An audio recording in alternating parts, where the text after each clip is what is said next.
यह एक 33 केवी sub station है जिसका सिर्फ एक काम है, जब हम आराम से सो रहे होते हैं तो लाइट कट कर लेना और फिर हमारी गालियां सुनना। ऐसा क्यों होता है इसको तो हम डिटेल से समझेंगे ही, लेकिन इसके भी सीनियर सब स्टेशन होते हैं जो इनको सप्लाई करते हैं। जैसे यह एक 132 केवी सब स्टेशन है, इसके ऊपर 220 केवी सब स्टेशन होते हैं, इसके ऊपर 400 केवी सब स्टेशन होते हैं। अब इनके भी ऊपर 765 केवी सब स्टेशन होता है, पर हम 400 केवी तक की ही बात करेंगे। इसका रीजन आपको आगे समझ आ जाएगा। हम डिटेल से पावर जनरेशन से लेकर हमारे घरों तक इलेक्ट्रिसिटी पहुंचने का सफर को समझते हैं, लेकिन हमारी डिमांड सिर्फ 440 वोल्ट की है। तो फिर 400 केवी की लाइन जिसमें लगभग 4 लाख वोल्टेज फ्लो करता है, इसका क्या पर्पज है? हम एक प्रैक्टिकल एग्जाम्पल से समझते हैं। राजस्थान में एक शहर है कोटा, जहाँ पर सुपर थर्मल पावर प्लांट लगा हुआ है। यहाँ कोयले से बिजली बनाई जाती है। इस पावर प्लांट को स्टेट गवर्नमेंट ओन करती है। यहाँ पर टोटल 7 जनरेटर लगे हुए हैं जो मिलकर 1240 मेगावाट की पावर प्रोड्यूस करते हैं। हमने सिर्फ एक जनरेटर को शो किया है कॉम्प्लेक्सिटी से बचने के लिए। अब इस पावर को पूरे राजस्थान में डिस्ट्रीब्यूट करना है, जिसके लिए सबसे पहले जनरेटर का जो पावर आउटपुट है उसको एक ट्रांसफॉर्मर में फीड किया जाता है। इस ट्रांसफॉर्मर का नाम है step up transformer. Basically generator 11,000 या 15,000 वोल्टेज का आउटपुट देता है और इसको ट्रांसफॉर्मर की हेल्प से 4 लाख वोल्टेज तक स्टेप अप किया जाता है। मोस्ट इंपोर्टेंट बात, स्टेप अप ट्रांसफॉर्मर सिर्फ जनरेटिंग स्टेशन पर ही अवेलेबल होता है। इसके बाद सभी स्टेप डाउन ट्रांसफॉर्मर होते हैं। ट्रांसफॉर्मर के आउटपुट को इस स्विच यार्ड में भेजा जाता है। इसकी वर्किंग हम आगे डिटेल से समझेंगे, लेकिन बेसिकली स्विच यार्ड का काम यह होता है कि यह मल्टीपल फीडर आउटपुट में देता है। जैसे यहाँ पर मल्टीपल टावर लगे हुए हैं और यह सभी टावर राजस्थान के अलग अलग डिस्ट्रिक्ट तक पावर लेकर जाते हैं। अब यह 400 केवी की लाइन है। मानकर चलते हैं कोटा से इलेक्ट्रिसिटी जयपुर में पहुंचती है और कोटा और जयपुर के बीच में लगभग 250 किलोमीटर की दूरी है। यदि हमने जनरेटर से निकले हुए 11,000 वोल्ट को सीधा ही जयपुर के लिए भेज दिया तो पावर लॉस की वजह से 11,000 वोल्ट 7 से 8,000 वोल्ट तक रह जाएगा। एक इंपॉर्टेंट बात मैं आपको बता देता हूं, यहाँ पर कंफ्यूज मत होना। एक होती है पावर, जैसे कोटा में जनरेटर ने पावर जनरेट की 1240 मेगावाट और इस 1240 मेगावाट में इतने वाट होते हैं जो आप स्क्रीन पर देख सकते हो। यदि हम इसको 1000 से डिवाइड कर दें तो इतनी बिजली की यूनिट यह सभी जनरेटर मिलकर बना रहे हैं। अब बिजली कंपनी का यही टारगेट रहता है कि यह पूरी की पूरी यूनिट हमारे घरों तक पहुंचे ताकि वह हमसे बिजली का बिल ले सके। लेकिन मान लो जयपुर पहुंचते पहुंचते यह यूनिट सिर्फ 1 लाख ही रह गई, तो यह जो ऊपर के 24,000 यूनिट थे यह तो रास्ते में खत्म हो गए, जिसकी वजह से बिजली कंपनियों को नुकसान होता है। क्योंकि इस नुकसान का पैसा हम तो देंगे नहीं, हम तो हमारे घर का मीटर जितनी यूनिट दिखाएगा उसी के पैसा देंगे। तो यह जो पावर का लॉस हो रहा है, इससे बचने के लिए वोल्टेज को बढ़ाया जाता है। एक्चुअल में पावर वोल्टेज और करंट का प्रोडक्ट होता है, तो पावर हमेशा फिक्स रहती है, लेकिन हम वोल्टेज और करंट को ट्रांसफॉर्मर की हेल्प से कम ज्यादा कर सकते हैं। तो जब हम वोल्टेज को बढ़ाते हैं तो करंट कम हो जाता है। अब ज्यादा करंट होता है तो ट्रांसमिशन लाइन का जो कंडक्टर होता है उसका टेम्परेचर बढ़ने लगता है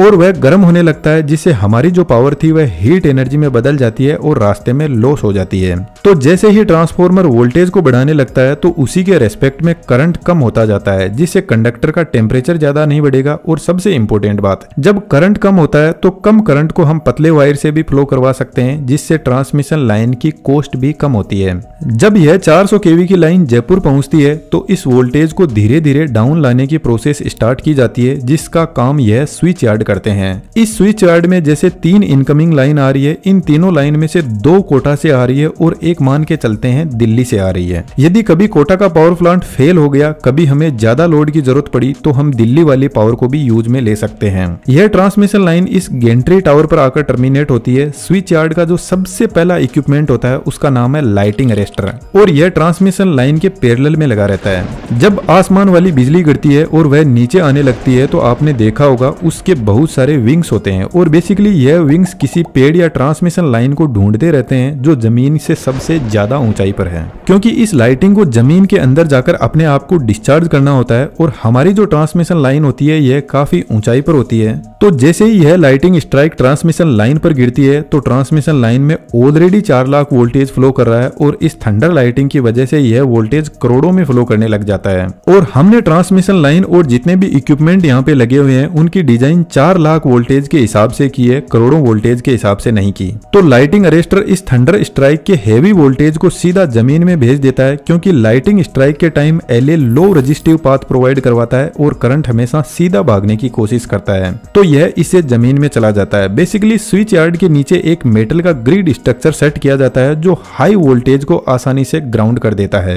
एलए सर्ज प्रोटेक्शन भी प्रोवाइड करवाता है। कई बार लाइन में ही अपने आप से अचानक वोल्टेज बढ़ जाता है और इसको भी ग्राउंड कर दिया जाता है। एलए के बाद में एक डिवाइस और लगी रहती है जिसको कैपेसिटिव वोल्टेज ट्रांसफॉर्मर बोलते हैं। यह डिवाइस दो काम करती है। थोड़ा सा दिमाग लगाओ और सोचो कि यह जो 4 लाख वोल्ट है इसको आप मेजर कैसे करोगे? क्या हमारे पास में कोई ऐसी डिवाइस है जो इतने वोल्टेज को मेजर कर सके? तो फिर सीवीटी एक डिवाइस होता है जो इस 4 लाख वोल्ट को 110 वोल्ट तक डाउन कर देता है, जिनको हमारे नॉर्मल मीटर आराम से मेजर कर सकते हैं। सीवीटी के दूसरे काम को हम वेव ट्रैप की हेल्प से समझते हैं। ट्रांसमिशन लाइन पावर को तो ट्रांसफर करती ही है, इसके साथ में कम्युनिकेशन सिग्नल को भी एक सब स्टेशन से दूसरे सब स्टेशन तक लेकर जा सकती है। लेकिन ध्यान देने वाली बात है, जब हम कॉल करते हैं तो हमारे मोबाइल फोन में जो सिग्नल होता है उसकी फ्रीक्वेंसी मेगावाट में होती है, जिसकी वजह से हमारी वॉइस बिना किसी डिले के हमें क्लियर सुनाई देती है। लेकिन यह जो पावर ट्रांसमिशन लाइन होती है इसमें 30 to 500 किलोहर्ट्ज की फ्रीक्वेंसी ही होती है, तो इसमें कम्युनिकेशन की स्पीड स्लो हो जाती है। अब यह जो सीवीटी होता है यह सब स्टेशन के जो कम्युनिकेशन के सिग्नल है उनको ट्रांसमिशन लाइन में इंजेक्ट और कलेक्ट करने का काम करता है। लेकिन ध्यान देने वाली बात है कि यह लाइन में हाई फ्रीक्वेंसी सिग्नल को इंजेक्ट करता है और हमारे घरों में सिर्फ 50 हर्ट्ज की फ्रीक्वेंसी ही आनी चाहिए। तो यहाँ पे लगा हुआ जो वेव ट्रैप है यह आगे सिर्फ 50 हर्ट्ज की फ्रीक्वेंसी ही पास करता है, बाकी सभी कम्युनिकेशन सिग्नल्स को ब्लॉक कर देता है। बेसिकली यह लाइन के सीरीज में लगा रहता है। अब यहाँ से पावर जाती है करंट ट्रांसफॉर्मर के पास में। यह बेसिकली लाइन के करंट को मेजर करता है। तो जब भी लाइन में कोई फॉल्ट आता है तो लाइन का करंट बढ़ जाता है और यह इस फॉल्ट करंट को मेजर कर लेता है। करंट ट्रांसफॉर्मर की वर्किंग इस वीडियो में डिटेल से हमने एक्सप्लेन की है, आप यहाँ पर देख सकते हो। यह ट्रांसफॉर्मर भी लाइन से जो हाई वोल्टेज आ रही है उसको 1 से 5 एम्पियर तक डाउन कर देता है, जिसको हमारे नॉर्मल मीटर आसानी से मेजर कर सकते हैं। अब यहाँ से इस कॉम्प्लेक्स स्विच यार्ड को समझने की कोशिश करते हैं, जो एक्चुअल में बहुत सिंपल होता है। लेकिन स्विच यार्ड की डिजाइन हर जगह पर थोड़ी थोड़ी अलग हो सकती है, लेकिन जो इक्विपमेंट लगे हैं वह ठीक इसी तरीके से और इसी ऑर्डर में लगे रहते हैं जैसे मैंने अभी आपको बताए और आगे आपको बताऊंगा। लेकिन एक इंपॉर्टेंट बात, आप वेट किस चीज का कर रहे हो? प्रॉपर हम सपोर्ट प्रोवाइड करवा रहे हैं एनी टाइम, पोर्टफोलियो बनाकर देंगे, अर्निंग के जितने भी तरीके हैं उनको डिटेल से समझाएंगे। अब आगे तो आपको ही हाथ बढ़ाना होगा। 3D एनिमेशन आज के टाइम की शानदार स्किल है और हमने एडवांस 3D एनिमेशन के कोर्स में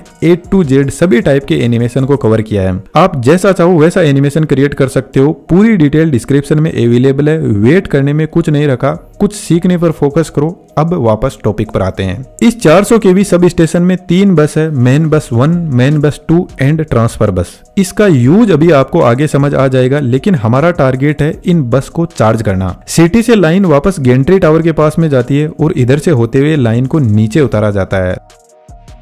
लाइन के नीचे उतरते ही सबसे पहले जो इक्विपमेंट लगा होता है इसको बोलते हैं आइसोलेटर। यह ठीक हमारे जो घर में स्विच होता है उसी की तरह काम करता है, लेकिन हाई वोल्टेज लाइन को हम हमारे घर के स्विच की तरह बंद नहीं कर सकते। इस आइसोलेटर से लाइन को तभी बंद किया जा सकता है जब लाइन पहले से बंद हो। कहने का मतलब जब आपके घर में लाइट नहीं हो तभी आप स्विच को बंद कर सकते हो। ठीक ऐसा ही आइसोलेटर काम करता है। तुरंत आपके इंटेलिजेंट दिमाग में क्वेश्चन आएगा कि यह क्या मुरक्ता है, लेकिन यह एक बहुत ही इंटेलिजेंट और समझदार डिसीजन है।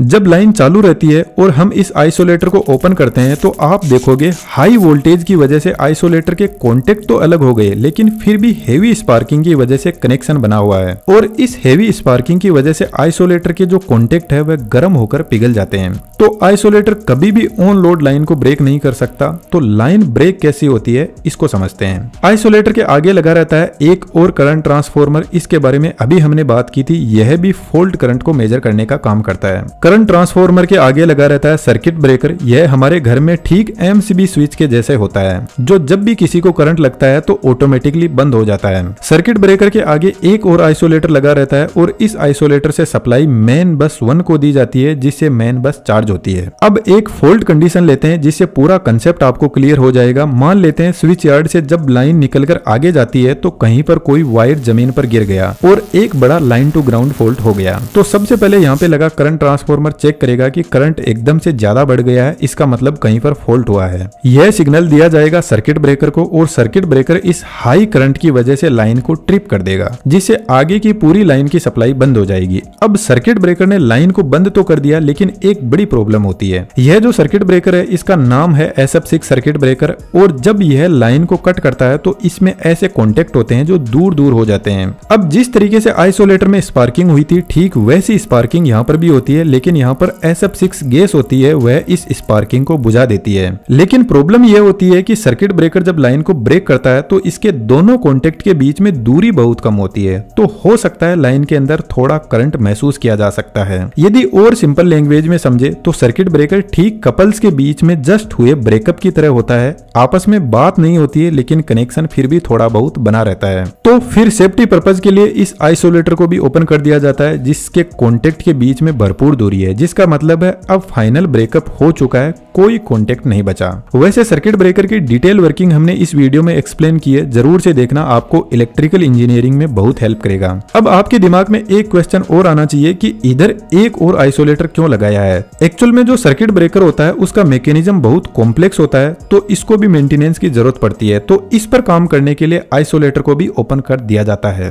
ठीक इसी तरीके से जो तीनों इनकमिंग लाइन आ रही है वह सेम ही तरीके से मेन बस 1 को चार्ज करती है। अब मेन बस 2 को चार्ज करने के लिए जिस तरीके से मेन बस 1 की तरफ isolator, CT, circuit breaker, isolator लगे हैं, ठीक इसी तरीके से मेन बस 2 को चार्ज किया जाता है। इसी तरीके से यहाँ पर एक बस और लगी हुई है जिसको ट्रांसफर बस बोलते हैं, तो इस गेंट्री टावर से यहाँ जो लाइन आगे की तरफ आ रही है इसको नीचे उतारकर आइसोलेटर से ट्रांसफर बस को चार्ज किया जाता है। अब ट्रांसफर बस में सर्किट ब्रेकर और CT नहीं लगे रहते हैं, इसका रीजन भी मैं आपको आगे बताऊंगा। लेकिन ध्यान देने वाली बात यह है कि तीनों बस को एक साथ में चार्ज नहीं किया जाता है, सिर्फ मेन बस 1 ही अभी चार्ज है, तो इसका आइसोलेटर क्लोज पोजीशन में है। मेन बस 2 और ट्रांसफर बस का आइसोलेटर ओपन रखा गया है।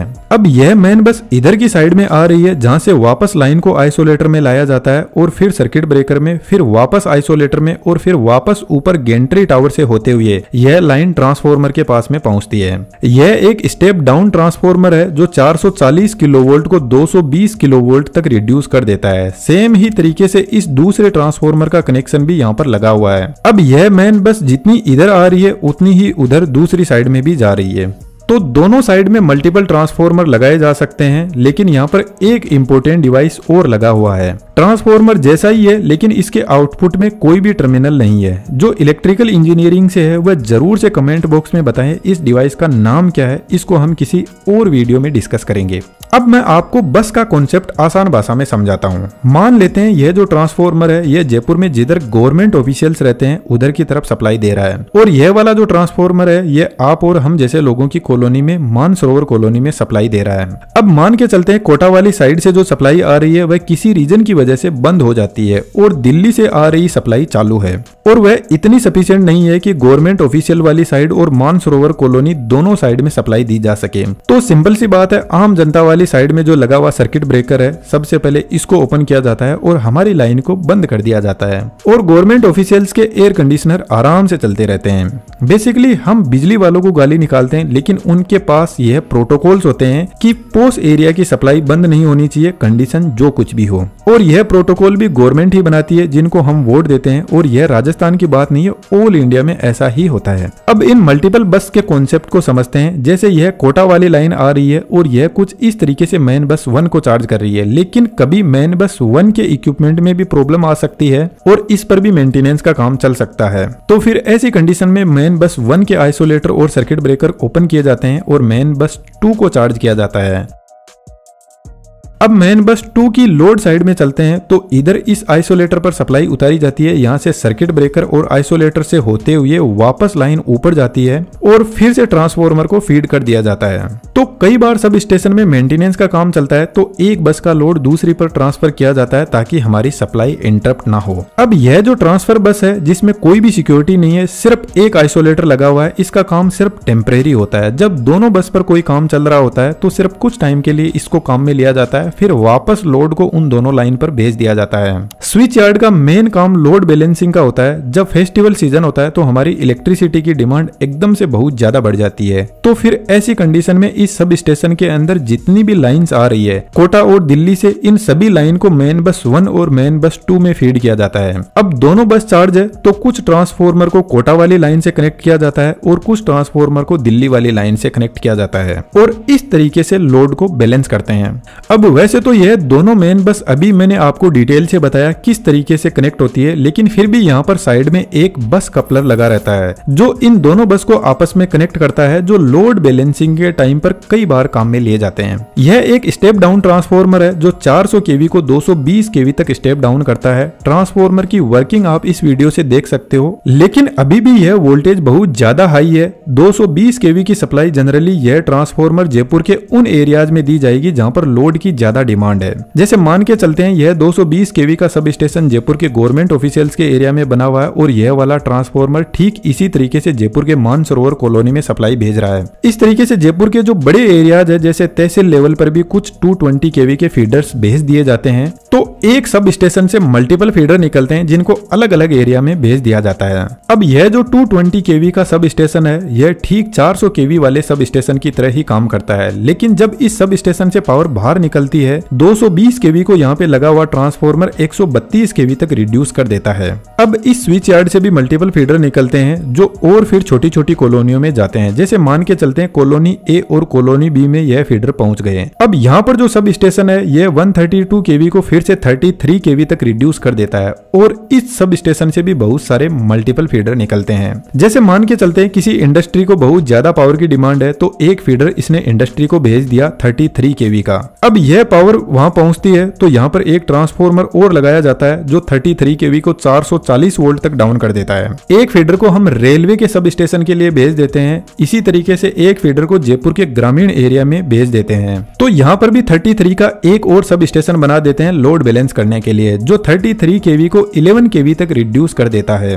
और यहाँ से 11 केवी के मल्टीपल फीडर निकलते हैं जो गांव के अलग अलग एरिया में जाते हैं और इस 11 केवी को हमारी गली या नुक्कड़ के सामने एक ट्रांसफॉर्मर लगाया जाता है जो 440 वोल्ट तक डाउन कर देता है और फिर यहाँ से सप्लाई हमारे घरों में दी जाती है। अब यह 33 केवी के जो सभी स्टेशन होते हैं यह भी अपने हिसाब से लोड को मैनेज करते रहते हैं। जैसे ग्रामीण एरिया में लोग खेती ज्यादा करते हैं तो वहां पर मोटरें चलती है पानी निकालने के लिए, तो पावर की डिमांड ज्यादा होती है। तो यह सब स्टेशन 6 घंटे के 4-4 स्लॉट बनाकर रख सकते हैं जिसमें अलग अलग टाइम पर गांव के अलग अलग एरिया में 3 फेज की सप्लाई दी जाती है, जिससे गांव के लोग मोटर चलाते हैं और खेती करते हैं। तो इलेक्ट्रिसिटी के फाइनल एंड कंज्यूमर हम लोग ही होते हैं। अब यहाँ पर जितने भी जो सब स्टेशन है वह ठीक सेम ही तरीके से काम करते हैं।